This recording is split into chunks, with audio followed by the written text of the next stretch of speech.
Yeah, Right. bad recording. So Okay, wonderful. All right. Well, Richard, thank you for joining us this afternoon, evening your time, to just go over some vegan cooking with us, a little more in depth. I'm very excited for you to be able to have the time to do this and to be able to provide this information to my clients. So for those of you that don't know, this is Richard Church. He is a vegan chef from UK. Where exactly are you located, Richard? London. In I'm London? London. Yeah. All right. Awesome. And how long have you been cooking for? How long have I been cooking? Like pre-vegan and everything is, Yes. oh my gosh. That's got to be now about 32, 33 years, I think. Nice. Yeah, I first started making pizza when I was like 13. Okay. I got a book, and I actually have the book here now because I bought it again recently, and it's called an Invitation to Italian Cooking, Antonio Colicchio, I'm sure you've heard of. And that was my first cookbook, and I started making the pizza in that. And then I've just been basically cooking ever since. I worked as a chef for years as well. Later on, about 10 years after that, I started working as a chef. But yeah, so 32, 33 years. Okay, excellent. Excellent. And then at some point you did transition over to cooking vegan. Would you care to share about how that came about for you? Yeah, that was in 2014, and I just started feeling I was like a meat everyday person. I was sort of like, I was a typical guy that you can't have a meal without meat. So, what are you doing? Right. So and my wife was vegetarian. Oh, okay. So we had that. There wasn't conflict, but there was we'd have separate things, or I'd leave the meat out for her, or whatever it was that we were doing. But I started to get just a little bit unwell, which I never sort of got it diagnosed, but I think it was lactose intolerance. So Okay. because I didn't notice before because I never had much milk, but I started going to gyms and training and stuff like that, and as a result, because of what I'd read, I started drinking more milk and milk-based products like the whey protein and so on, and I started to get really quite unwell. So I think after I decided to cut out dairy, and then I still wasn't feeling great, so I just made like a spur of the moment decision. I was just sat in the car with my wife, and I was sort of half kidding, and I said I'm going to try being vegan, and I knew nothing about veganism. I wasn't following any social media, or I didn't know the first thing about being vegan.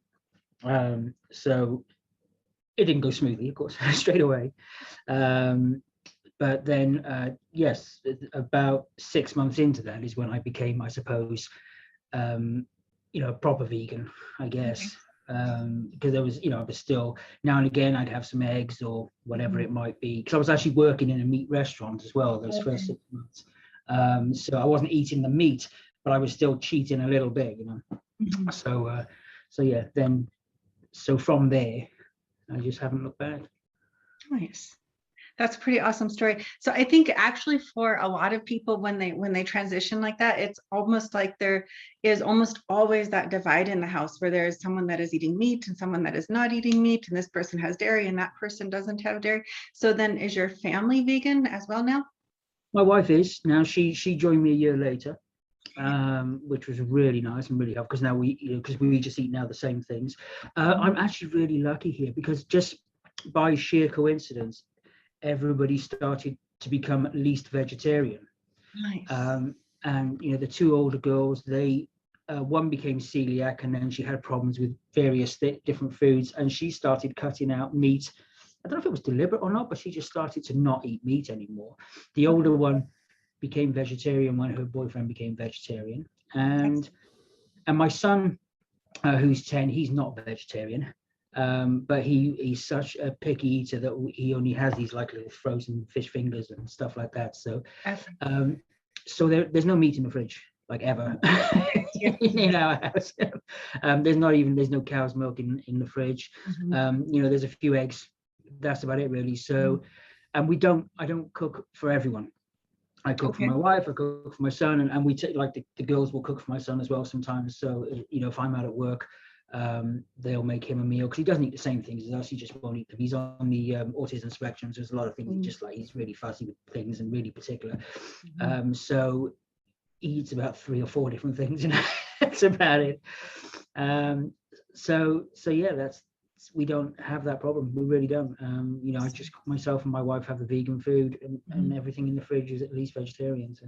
Okay. No, that's really, really awesome. That's good that it makes it so much simpler when it can be that way, for sure. Yeah, so we don't have to worry about like, because I know when you've been vegan for a while, the things like the smell of cooking meat is quite off-putting. It's quite unpleasant. Yeah, it's not. And we don't have that in the house, and it's not like we didn't bat it or anything. It just kind of happened, you know, by happy coincidence. So so it's nice. Good.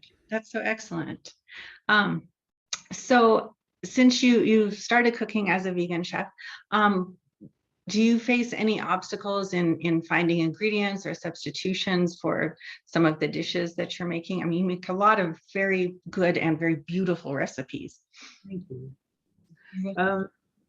No, not anymore, really. Okay. Yes, when I was learning, of course, I mean, I've always, like, you know, I've always cooked. So making that transition and starting to cook vegan, I had no clue what I was doing. I didn't know at all. So as it was same with everyone, like nobody really knows in the beginning. And I say I wasn't exposed to vegan social media, so I was literally clueless. And then yes, I was, and of course it was it now 7 years ago, which was really not long ago. But things have moved on so much that even back then there was difficulty getting hold of certain things that you can now get readily in the supermarket. So then yes, there were problems. There was a big learning curve. I can honestly say I don't think that I struggle with finding anything. And when I write recipes, I actually I don't go, this dish, I want to make this dish, where are the ingredients? I tend to go, oh great, I've got these ingredients, what can I make? So so I tend to do it that way around. And so in that way, I suppose I'm setting myself up to not struggle for ingredients. Like I found, you know, a couple of years back, some the pea protein noodles that were like the egg noodles that you get, but with no egg. They were just totally vegan, and they have them in my local supermarket. And so that was amazing, because I don't know if you've ever tried, but you can't deep fry rice noodles. They turn into a stodgy mess. Basically, they're no good at all. So I did have a problem there. Like I didn't know a way around that problem, and then I found this product, and then I tested it. I was like, okay, I want these crispy noodles. Let's see what happens with these, and it came out perfectly. So that was kind of a nice little find. So yeah, that's amazing. I think that over in the UK, I think sometimes, because I have several clients over there too, and I think that sometimes you actually have access to maybe a little more variety in vegan foods than we necessarily have over here. Oh, really? I think so. Like we have a lot more of the processed things, I think, like a lot of meat substitutes, but I've never seen pea protein noodles anywhere. We have like black anywhere else. And that's just if anyone in the UK is watching, it's Morrison's. Okay. That I found these, and I assume they're in every Morrison's. They're in my local one. I assume it's one of our supermarket chains, which I think is owned by Walmart anyway. I think Morrison's is. But I still assume that you don't have Morrison's over there. But that's where I found mine, and I honestly don't know if they exist anywhere else. Right. I don't know that either. Not that I've seen. Right. I hope you do. I hope you do find them. But no, I don't know how it is for you over there with regards to products and so on. I've got no idea. Yeah, no, there's a lot of the processed items. Like we have a lot of meat substitutes now, which is, I think, good for people when they're transitioning and they have no clue.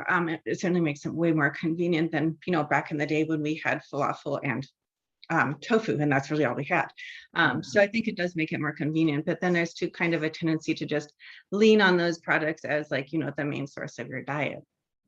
So. Yeah, well, I lean on them still a bit too much. Yeah, no, yeah, they're convenient. They really are.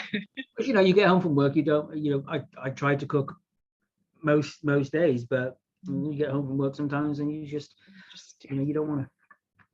So. Yeah, totally relate there. All right, awesome. So also I have both of your cookbooks and I think they're both wonderful. I haven't made everything in them, of course. But what is your favorite recipe out of each book? Um, from I say for each of them, for the first one, going vegan, I know what everyone else's favorite is. It's that butternut squash Wellington. I think everybody It's pretty good. loves that one.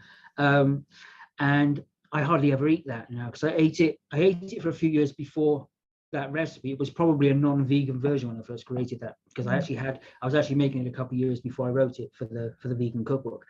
I think I made it for Sam, my wife, who was vegetarian. We wanted a vegetarian roast, but it's not my favorite, that one. I like it, but it's not sort of one of my top dishes. What I really like from that first book is the chocolate tart. There's a gluten-free chocolate tart in there, and the aquafaba chocolate mousse. Those two is the chocolate stuff, I think, in that one. That I really, yeah. And I haven't eaten that one for quite a while, actually. I did make it, I think, for a live cook thing. No, I can't have been that one for a live cooking because it takes too long. But I did it for some recorded thing anyway at some point a couple of years ago, and that's the last time I ate it. But that's one of my favorites. The second book is probably. Have you tried the quiche Lorraine? I have not. No, that one I haven't. And it's, that's got to be one of my favorites because it's that one. There was no rewrite or adjustments in that at all. I just made it, and I actually filmed. I think on the website. It's also on the website. And there's a little video of it being made, like just a little overshot thing of it being made, and that was as I was creating it. There was no rewrite or anything with that, and it just came together quite nicely, which was really good. That is awesome. Yeah, no, out of the second cookbook, I've just did the I think it's the Yorkshire puddings that are in there, and then the chestnut roast. Have you done that one? Oh my God, that was a lot of work. Yes, it is. It's hard, that one. I'd actually never seen chestnuts before ever. Like, we scoured the town, until we found some. And then I thought you would have no problem getting chestnuts. I assumed. Yeah. No, I think that we get them. They're just in limited amounts, probably. Yeah. But no, that was rather a lot. Of work. But it was. Yeah, that was like, I can't remember now, but it's about 5 stages of that thing or something. Yeah, it was a lot of work. I'm thinking of doing it in the class actually at some point. I think I might do that one in the class, but I don't know. We'll see. But yeah, I do remember that one. That was because I wanted a gluten-free Christmas thing, and I didn't have one. So it's like, how complicated can I make this? Yeah, but it's totally worth it. It really was. It was good. I'm glad you liked it. Yeah. So outside of your books, you obviously are creating things in the kitchen, on a somewhat regular basis. Is there something that is your favorite thing to prepare? I would almost live off curry, which my wife isn't happy with, because she'll have it sort of now and again, and she's not too good with spices anymore. She's like, her reaction to spices isn't so great anymore, so I have to really limit those now. But I suppose because they're one pot, and I've got a system, I guess, for making curries, and I've kind of become, I think, quite good at it over the years and so on. For an easy meal, I think that's kind of my thing that I like to do, and I probably do way too many of them. Correct. No, but they're very good, and they are pretty simple. So no, that sounds like an excellent standby. And I've recently, if you don't have it, I've just sort of recently discovered this vegan Thai fish sauce, and you'll see it now appear in a few of my recipes. Can I just go and grab it? Yeah, go ahead. Well, that's cool.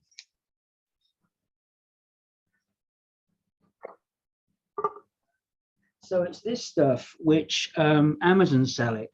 If I can get a sort of a thing there. Okay. And you find that on Amazon?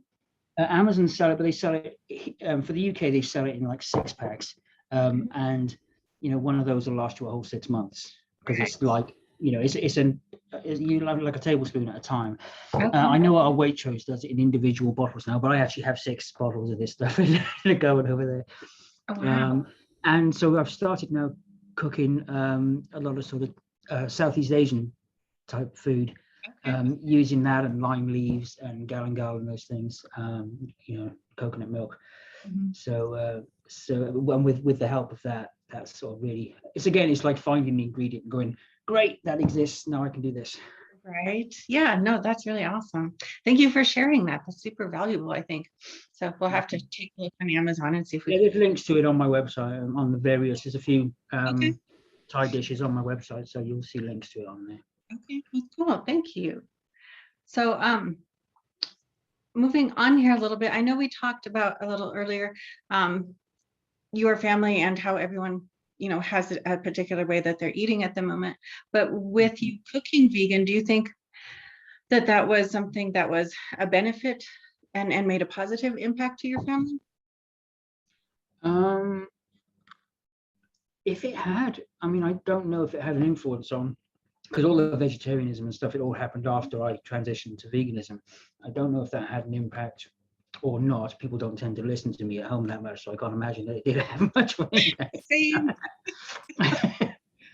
Yeah. But the fact, I suppose, that we're all eating a little bit cleaner is, it can't help but be a good thing, I suppose. I certainly don't feel anymore. I don't even remember how it felt, that sort of heavy feeling that you would get from eating the kind of food I would eat with meat anyway, which was a lot of heavy food. Yeah. And I don't feel that way anymore. So for me, there's massive benefits to it. I've even forgotten how that feels, and I assume that's the same for everyone else here that's eating the way that they eat, because everyone just eats a bit cleaner here now, which is great. Right. Well, that's good. I think that would definitely be a good benefit, for sure.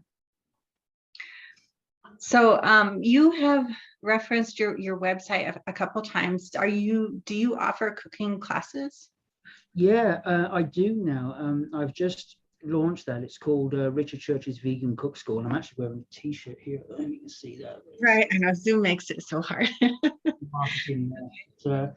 But yeah, so it's on basically my website, richardchurchuk.com, and that's where all my free recipes are on there. But there's also now a page on there, Richard Church's Vegan Cook School, and it gives you all the information on that and trailers of the videos and so on. And it's an online video teaching thing. So you pay a monthly membership, it's £4 a month, which whatever that is in dollars, is that like $5.60 or something like that? I don't know.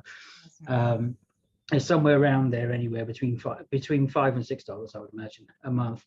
And then classes are uploaded more or less weekly or so, when I can upload them. So I shot one on Sunday, and I've just been doing a bit of editing on it this evening now before doing this. So each class is around about, some of them are 5 minutes, but others are 15-20 minutes, and they're just they're 2 camera setup, and they're in-depth cooking, no music, no fancy anything, just close-ups and long shots of me cooking a meal from beginning to end and showing you how to do it, kind of like the written recipes, but you can actually see how everything is done. So yeah, there's about 20 classes on there now or something, and more are added constantly. So yeah, it's Richard Church's Vegan Cook School, and it's kind of I dreamt of doing that for ages. I'm like, wouldn't it be great to have Richard Church's Vegan Cook School? And since I thought that up, this must be about 5 years has passed, and this is like the proper launch now. So hopefully it'll become something.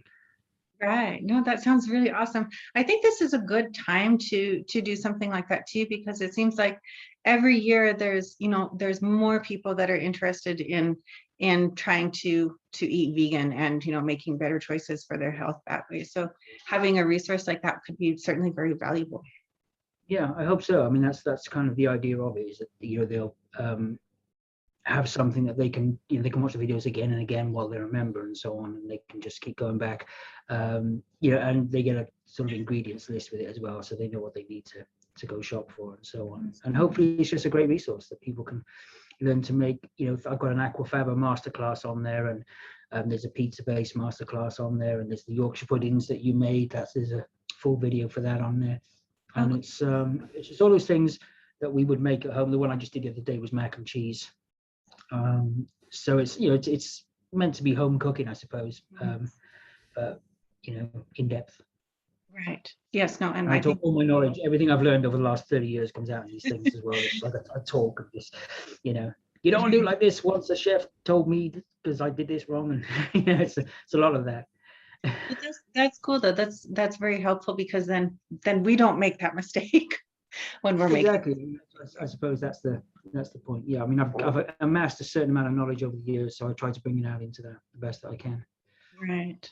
No, that's really awesome. I think it's excellent that you have that resource. Okay. So I think that's the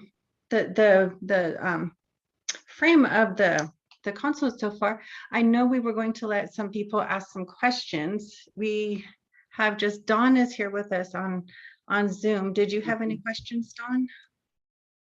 No? All right. I've got Facebook pulled up over here, so I'm going to go through and see if we can answer any questions.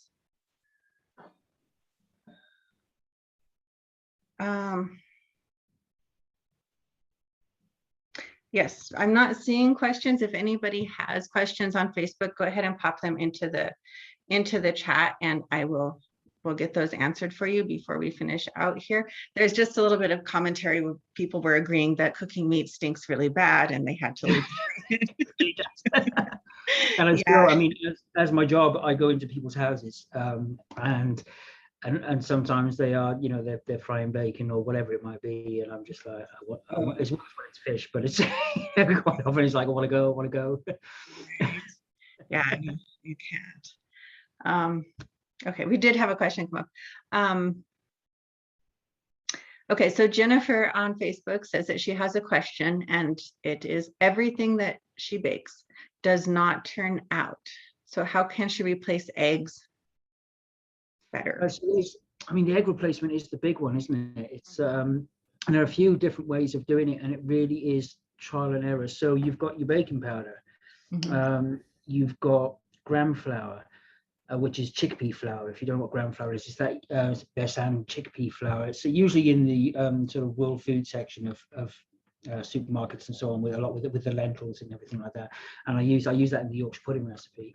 And so what else we got? We got chia seeds, which are quite good for things like chocolate cakes and so on. So baking powder is pretty much in everything. If you want something to rise and you don't have eggs, baking powder is definitely your foundation. And then you can build it up from there. So some things I'll just use baking powder, other things I'll use baking powder or gram flour, I'll use some soy milk, I'll use, say, the chia seeds, and sometimes it's just about getting a lot of air into things as well, but you almost always have baking powder in them for sure. I'm trying to think if there's anything else that I've needed to rise that I've used anything else for. I think those are my sort of go-to ones: the gram flour, the soy milk, the baking powder, and the chia seeds. They're sort of the ones I go back to over and over again. I haven't tried, I've actually got a list of things up on my wall there of raisin agents, I think, and I think applesauce is one. I've never tried that, so I don't know how that works at all. And I think there's bananas in there as well. Again, I haven't tried that, so but there's like loads of online resources, and of course now there's aquafaba as well, chickpea water, which you can use to get a light fluffiness to it and so on. And there's great information about aquafaba now on my website. It tells you step by step about doing the aquafaba and so on. And in the cook school, of course, I've got actual classes on there that you can follow for that. But yeah, those are kind of my main ones that I use to make anything rise. So yeah, Jennifer, if you're having trouble with those, just try just adding the baking powder. If you're taking out the eggs, say a couple of teaspoons of baking powder, some chickpea flour, those things, they do start to make a difference. And you've got to get a lot of air in as well if you're whisking something up. Right. No, that's pretty solid. What is aquafaba? Aquafaba is chickpea water. It's actually not just chickpea water. It can be a whole variety of beans, but most people use chickpeas. So it's basically when you drain the liquid from a can of chickpeas or cannelloni beans or whichever ones you're using, then the liquid you've got left, is your aquafaba, and that is what you whip up to produce your egg white replacement. And it's good. I wouldn't say it's much of a raising agent, but it is good for getting into things like fluffy and airy. And if you want to make it mousse and so on, it's perfect for that. You'd use it whenever you'd use egg whites, if you see what I mean. I always recommend reducing it by a third. If you get it out of a can, because you can make your own, of course, you can just cook the dried chickpeas and make your own brine from that.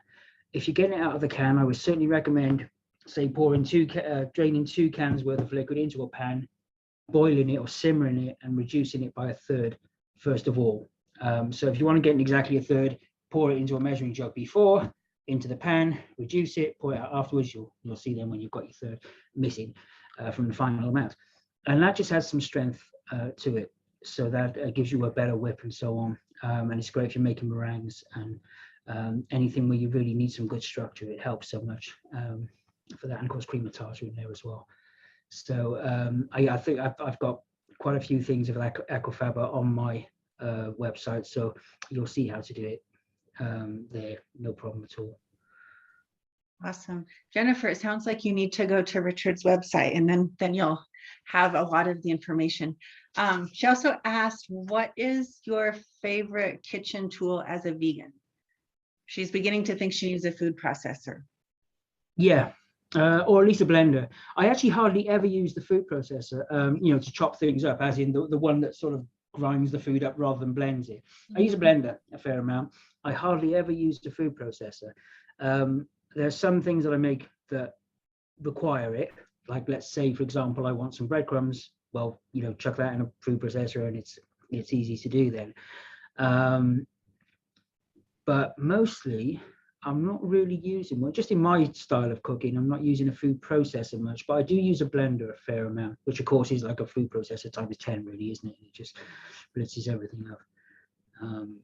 So yeah, but my favorite, I just use a standard kitchen knife for everything. It's kind of, I've got a couple of pans that I think are great for. I am a sort of, couple of pans and a couple of knives kind of chef.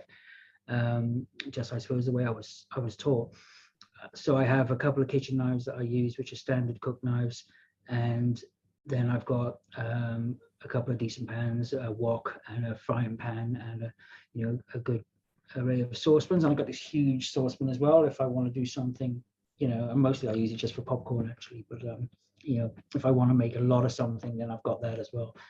But I don't really use fancy equipment. A microplaner is a great piece of equipment if you want to grate garlic or mush garlic up. I mean, we used to do it in kitchens. We used to do it with a knife. We chop, add a bit of salt, mash, chop. Take about 10 minutes to get a garlic puree. But of course, just run it down a microplaner, and that's done easily enough. That's awesome. That's a really great tip. I think we had a couple other questions. Dawn wanted to know, where can she find curry leaves? Curry leaves, I haven't come across either. Actually, I use the lime leaves in my cooking, but I haven't gone looking for them. So I don't know where to find them. You'll probably find that Amazon sells you everything anyway, so they'll probably have it. But I haven't looked for them, so I haven't found them. I imagine there's a lot of Asian supermarkets that will do them. Anywhere where you get lime leaves, I assume you'd get curry leaves. I actually have a pack of lime leaves in the freezer, and I just pick from them. I got them in a box from the Asian supermarket. They come in a pack, they're frozen. I just go up there, take a couple out whenever I need.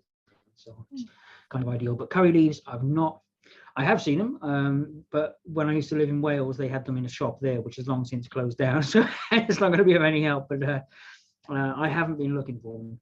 So I'm afraid I can't help with that one. Okay, well, thank you.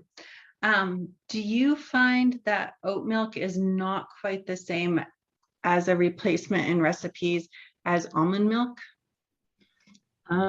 I've not come across any real problems with oat milk so far. With the Yorkshire puddings, I only use soy milk because that's the one that works. So to be milk specific, in my experience and the things I've cooked, and I think I've written about 300 recipes now or something, and I haven't had to worry about whether it's oat or almond in that time, apart from if I'm writing something that's gluten-free, and I know that with oat milk, there's an issue with celiacs and so on. So I don't use it in those recipes. I've not noticed it. I mean, I use oat milk almost all the time at home anyway for my general thing and for my coffee and so on. I don't have any almond milk anymore since I discovered oat milk. But if I'm making Yorkshire puddings, I know that soy milk has whatever magic ingredient it has to help it rise as much as a vegan Yorkshire pudding can rise anyway. And so I'll use, if I'm making a rice pudding, I might get a hazelnut milk or something like that. Though I did make one of those the other day with, I think, coconut milk and oat milk. I used it both, I think, when there's a brand new rice pudding recipe where I use those two, I think. But no, I've not suffered for using oat milk that I can think of. I mean, if this lady has an example, then maybe there's something interesting. She said that just she's found it makes things very thick and doesn't set in recipes in regards to making pudding. Okay, no, I haven't noticed, but then I'm trying to think if I'm sort of thinking back to the various recipes I've done, and did I use oat milk in the recipes where I needed things to set? I can't quite remember. It's quite possible that, say, the chocolate tart one I was talking about earlier, it's quite possible that I didn't use oat milk in that, because that was a long time ago and I hadn't discovered the oat milk then. I think I was probably using almond or something like that. Yeah. But I haven't made anything very recently using oat milk where I had a problem with something setting, so I can't think of an example myself, but I'm going to look out for that. Now it's been mentioned, I'm actually going to try, let's just see what that's about and see if that is the case. Okay, well, that's cool. Let us know your findings there. Maybe we'll do a thing on that. Right. All right. So I think that's all the questions that we have at the moment. So you have your website where you do the cooking classes and you have the recipes and you've given us the website for that. Is there anywhere else where people can find you and your recipes? Well, there's my books on Amazon, of course. I mean, they're self-published books, so they're not like available in Waterson's or anything. They are only available on Amazon because Amazon print them. So, there's, if you search me, Richard Church Vegan, on Amazon, I'm sure those books will come up. The first book is called Going Vegan. The second book is called Vegging Out.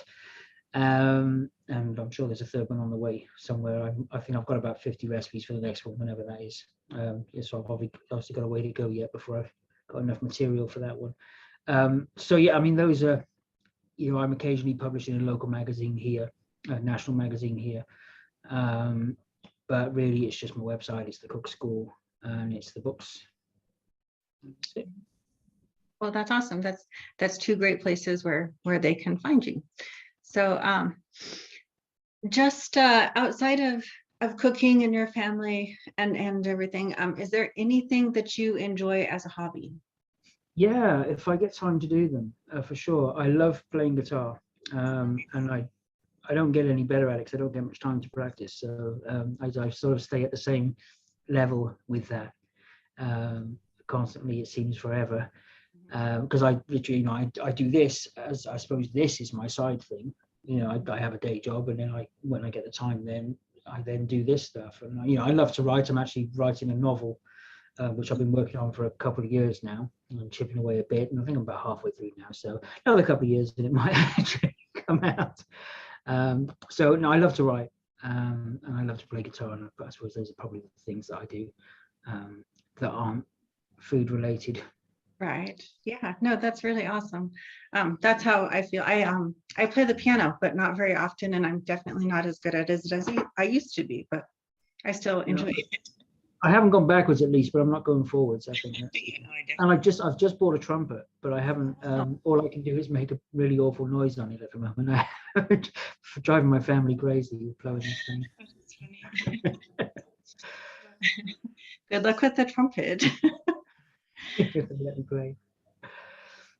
I think that's all we have for this interview. If there's anything else you'd like to share that we didn't touch on. I can't think of anything. I mean, talking about the open places was the big one, really, wasn't it? Hopefully we've covered that. Hopefully I've given enough information on that and where to go to get more anyway. Yeah. And I'll go ahead and add your website onto the video once it's uploaded onto social media. But I think we can go ahead and wrap it up. So thank you again for your time. Really appreciate it. It was super valuable. I found it valuable. I think, you know, our comments, our questions from Facebook also found it valuable. So thank you for spending part of your day with us. We really appreciate that. All right. Well, nice to see you, Clarissa. It's nice to see you too. Thank you, Richard. Okay. All right.